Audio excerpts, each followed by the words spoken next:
My husband mocked me at a pool party, saying I wasn't as attractive as his brother's new wife, so I put him in his place. I was standing barefoot on my own patio, holding a karaoke microphone in one hand and another woman's phone in the other, while 20 guests watched the grin slide off my husband's face 1 millimeter at a time. I'd like to make a toast to the birthday boy, I said, and my voice came out sweet. Sweeter than the cupcakes I'd iced one-handed that morning with a 2-month-old on my hip. Carl raised his beer. He actually raised his beer. 40 years old, standing by the grill he hadn't touched, in the backyard I'd decorated, at the party I'd paid for, and he still thought this was going to be praise. The phone screen glowed against the June sun. Behind me, the pool filter hummed. Somewhere to my left, his brother Steve stood very still with his jaw set like concrete, and Steve's wife Alice held my sleeping daughter against her shoulder and nodded at me once, slow, like a witness being sworn in. 10 minutes earlier, my husband had announced to this entire party that his brother's wife looked better in a swimsuit than I did. What he didn't know, what he was about to find out in front of every person he'd ever wanted to impress, was that she'd been saving his text messages for 5 weeks. But to understand how a 35-year-old insurance claims adjuster ended up running the most public coverage investigation of her life at a 40th birthday pool party, you have to go back 5 months, back to when I still believe my husband was unemployed by accident. My name is Nina. I'm 35. For 12 years, I've worked as a senior claims adjuster at Meridian Mutual, which means I spend my days reading files and finding the one sentence that doesn't match the photographs, water damage that predates the storm, a signature that leans the wrong way, the gap between what people tell you happened and what the paper trail says happened. I'm good at it. I have a plaque and everything. I just never thought I'd have to open a file on my own marriage. 2 months before the party, I gave birth to our daughter, Annika. 7 pounds, 1 ounce, a full head of black hair, and a set of lungs she deployed at 2 a.m., 4 a.m., and 5:15 a.m., with the reliability of a municipal train schedule. Our son Bradley is 3. He is currently the world's leading authority on dinosaurs and believes with his whole heart that a triceratops could be persuaded to live in our garage if we asked it nicely. I love those 2 kids the way you love things that have rearranged your skeleton, which is convenient because for the last 5 months, I have been the only adult in our house doing anything for them before 10 a.m. Carl lost his job in March. Regional sales manager at Halloran Building Supply. 14 years. Gone in a restructuring. That's what he told me, sitting at our kitchen table with his hands folded like a man delivering a eulogy. I held his hand. I told him we'd be okay. I meant it. And then I went back to work 6 weeks after a C-section because somebody had to pay the mortgage, and the somebody was me. Here is what my days looked like. Up at 2, 4, and 5 with Annika. Pumping under my blazer at 6:40 while stirring Bradley's oatmeal with my free hand. Client calls at 9 on 4 hours of broken sleep. Claim files until 5. Then home to laundry, dinner, bath time, dinosaur negotiations, and a husband who had migrated to the couch sometime around noon and put down roots. Did you apply anywhere today? I'd ask. I'm networking, Carl would say, never looking up from his phone. Then he'd tilt the screen away from me. I told myself it was job listings. I told myself it was LinkedIn. I told myself a lot of things because I was too tired to tell myself the truth. And because 12 years of claims work has taught me that most people aren't lying. They're just embarrassed. Most people. The comments started in April. We were in the bathroom, both of us brushing our teeth, and Carl looked at my reflection instead of me and said, "Maybe you should think about the gym, babe. You've gained a lot of weight." I laughed because I thought it was the setup to a joke. "Carl, I had a baby 9 weeks ago. I haven't peed alone in 3 years. I'm just saying." He rinsed, spat. "Alice makes it look easy." Alice. Alice was Steve's new wife. 28, married 8 months, the kind of gorgeous that makes strangers walk into parking meters. And here's the thing that made it impossible to hate her. She was kind. Genuinely, inconveniently kind. She kept showing up at my door with lasagna. She held Annika so I could eat food while it was still hot, which after 2 kids qualifies as a spa experience. She sat cross-legged on my kitchen floor for 45 minutes, while Bradley introduced her to every dinosaur he owned, by name, with backstory. "You don't have to be okay with me," she told me once, out of nowhere, drying my dishes. "I know I married into this family fast. You don't owe me anything." I almost cried into the casserole. I was so tired that kindness had started to feel like a foreign currency. So when Carl said Alice makes it look easy, I did what exhausted women have done since the beginning of time. I minimized it. He's stressed, he's unemployed, he's 40 in June, and his little brother just married a 28-year-old, and men get weird about that. I told myself it was nothing. That was the first time. I want you to count with me, because I didn't count until it was almost too late. The second thing happened in early May. Carl started getting ready for family lunches like they were job interviews, long showers, the cologne I'd bought him for our anniversary, the one he'd left in a drawer for 2 years. A new shirt appeared in the closet with the tag still on, $64, and I only know that because I found the receipt later, and by then, I was keeping receipts. At Steve and Alice's place, after Sunday lunch, Carl stood up and stretched and said, "I can drop Alice at her sister's. It's on our way." It was not on our way. It was 11 minutes in the opposite direction. Steve frowned, not angry, just puzzled, the way you frown at a crossword clue, and said, "I was going to take her." "You've got the game on," Carl said. "It's nothing." I sat in the passenger seat on the ride home with Annika's car seat behind me and did the thing I do at work when a claim smells wrong, but I can't articulate why. I lined up the facts: cologne, shirt, detours, a phone that had started sleeping face down on the nightstand like it had something to be ashamed of. And then I rationalized, because the alternative had teeth. He wants to feel useful. He's been out of work for 2 months. Driving someone somewhere is the only job he can get. That night, I reached for his phone to check the weather, the way I had 100 times in 11 years of marriage, and it asked me for a passcode that hadn't existed the week before. When did you put a code on your phone? Everybody has a code, Nina. He didn't look up. It's a security thing. You should have one too. My stomach did a slow,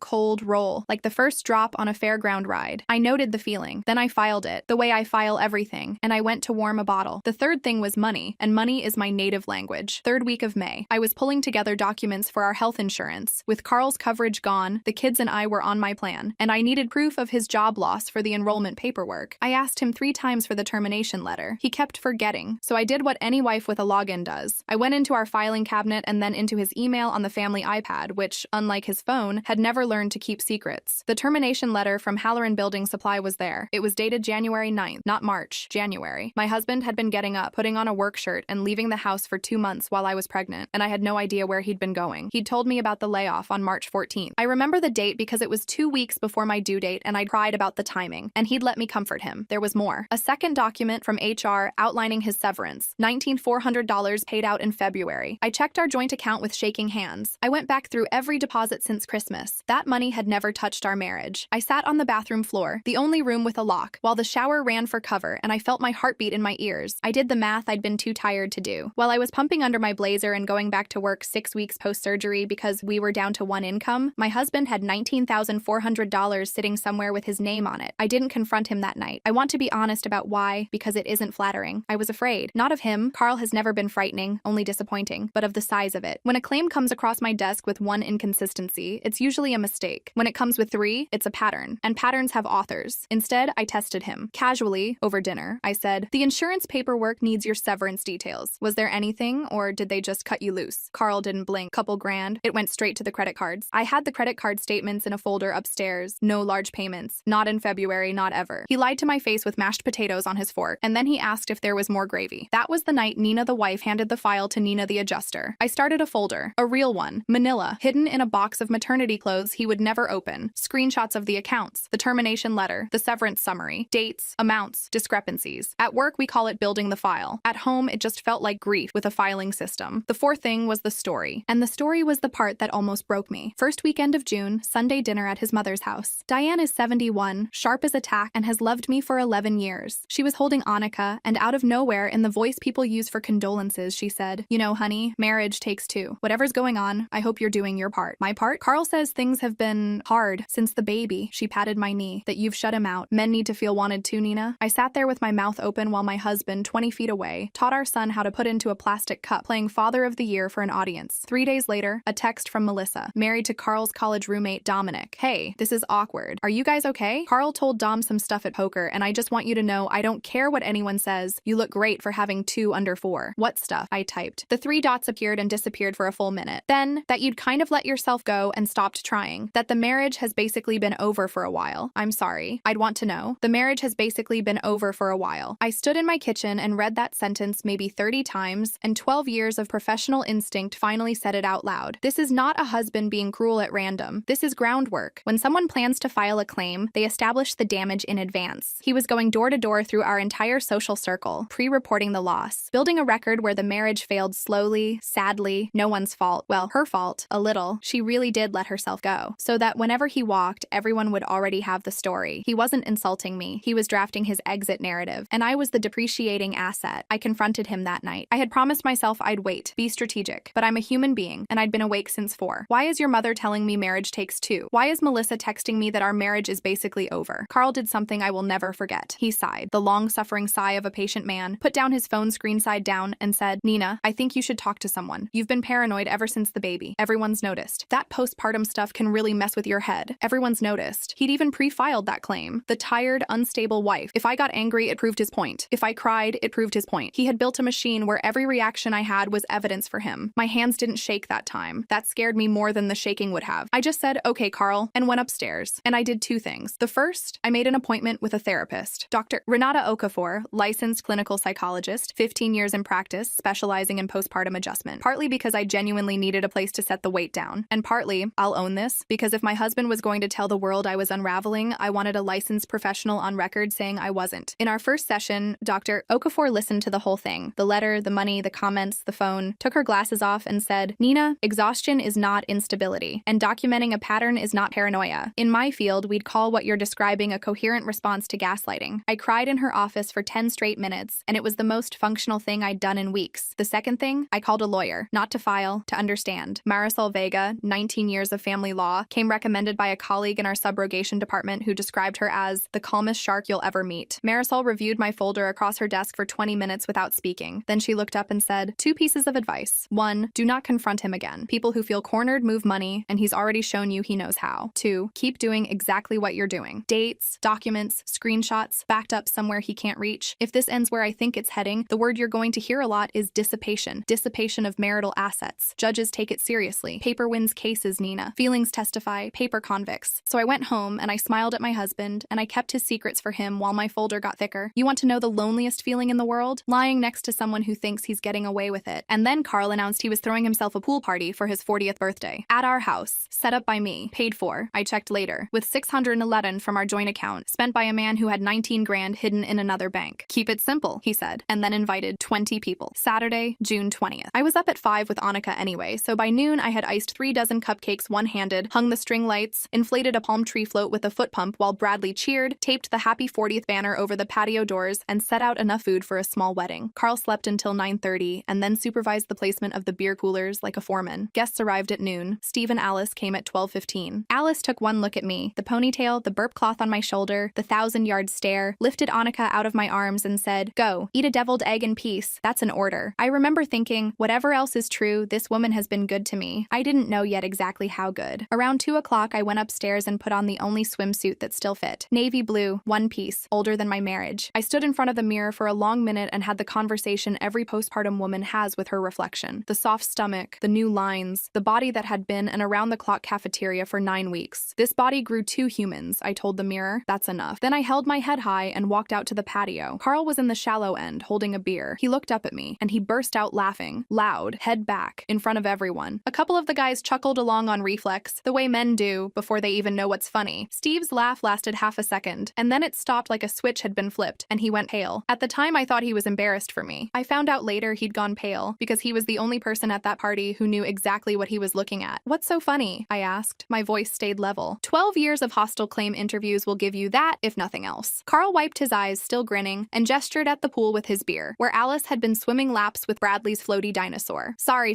I couldn't help it. Alice was just in the water and come on. He looked around at his guests, inviting them in. She clearly looks better in a swimsuit than you do. Am I wrong? I'm not wrong. A fork clinked against a plate somewhere and stopped. Nobody breathed. 20 adults stood in my backyard, in the food arrangement I had made, under the banner I had taped, and watched my husband rank me against his brother's wife at his own birthday party. Bradley, thank God, was at the snack table, deep in negotiations with a bowl of goldfish crackers, and heard none of it. I looked at Carl for 3 long seconds. Then I turned around, walked into the house, and quietly shut the bedroom door behind me. I sat on the edge of our bed. I didn't cry. I remember being surprised by that. There's a point past humiliation where everything goes very quiet and very clear, like the pressure drop before a storm. And I sat inside that quiet and thought, he did the comparison out loud, in public, in front of witnesses. He's not even pre-filing the claim anymore. He's submitting it. 30 seconds later, there was a knock. Alice slipped in and closed the door behind her. She'd thrown a cover-up over her swimsuit, and she wasn't carrying Annika anymore. She'd handed the baby to Diane, and her face had the fixed, formal composure of someone about to give testimony. She sat down next to me and unlocked her phone. "Nina, Carl has been texting me for 5 weeks." The room tilted a degree off its axis. Photos of himself, asking me to meet him for coffee while Steve's at work. Telling me his marriage is basically over, that you two are separated in everything but paperwork. I never answered, not once. But I saved everything because I know how this goes for women. If I deleted them and it ever came out, somehow it would become my fault. She took a breath. And this morning he sent one that crossed the last line I had. So an hour ago in the car, I showed Steve all of it. She put the phone in my hands. 47 messages. I scrolled and I scrolled. Timestamps at 12:52 a.m., 1:14 a.m., 1:38 a.m. The exact hours I was down the hall feeding his daughter. Can't stop thinking about you in that sundress. Steve doesn't have to know we talk. My marriage has been over for a long time. Nina let herself go after the kids. You and me, we actually make sense. Come to the party Saturday. Wear the red one for me. Sent at 8:04 that morning while I was icing his birthday cupcakes. And there it was, in my hands, in his own words, at last. The cologne, the rides home, the passcode, the comments, the campaign through his his mother and his friends. It had never been about my body. My body was the cover story. He was building himself an exit, one where he could walk out on the exhausted new mom everyone had been told about, and walk toward his own brother's wife, and somehow come out of it the sympathetic one. He'd underestimated exactly one thing: every woman in his blast radius. Why did you keep coming around? I asked. The lasagna, the dishes, all of it. You could have just avoided this whole family. Alice looked at the wall for a second, and when she looked back, her eyes were wet and furious at the same time. Because I watched him tell you to get to the gym while you were holding his baby, and I wasn't going to leave you alone in a house where someone was working that hard to make you feel crazy. And because you deserve to hear this from me, sitting down, in private, not from a crowd, not from a lawyer, from me. I looked at the phone, then at the mirror across the room, the same tired woman, the same navy swimsuit, except her spine had come back. Can I borrow this for a minute? I asked. Alice held my gaze. Then she reached over and typed in her passcode again so the screen wouldn't lock. Steve and I already talked, she said. Whatever you do next, we'll back you. Word for word. Downstairs, the party had lurched back into motion, the way parties do after a car crash of a moment, everyone pretending, loudly, that they hadn't just watched what they'd watched. Somebody had turned the music up. Carl stood by the grill with a fresh beer, mid-story, doing the thing he does with his hands when he's performing. He'd rented a karaoke machine for himself. Of course he had. I walked to the speaker, picked up the microphone, and turned it on. Tap, tap. The yard went quiet in sections, like stadium lights shutting down. I'd like to make a toast to the birthday boy, I said sweetly. And we're back where we started. Carl grinning, the beer raised, Steve like concrete, Alice in the doorway with her arms crossed, Diane on the porch swing with my daughter, frowning at the tone of my voice the way mothers do when they hear weather coming. For months, I said, my husband has been telling me to look more like Alice. Get to the gym. Try harder. 10 minutes ago, he told all of you that she looks better in a swimsuit than I do. I smiled at him, and I finally figured out why he's such a big fan. I raised Alice's phone high, screen glowing. So let's all hear what the birthday boy has been texting his brother's wife at 1 in the morning. Nina? Carl's voice came out with a little laugh cocked into it, the sound of a man still sure he could sell his way out. Okay, babe, you've made your point. Give me the June 3rd, 12:52 a.m. I read. Can't stop thinking about you in that sundress. Steve doesn't have to know we talk. Someone's plastic cup crumpled in their hand. The music had stopped. I never saw who stopped it. June 11th, 1:14 a.m. My marriage has been over for a long time. Nina let herself go after the kids. You and me, we actually make sense.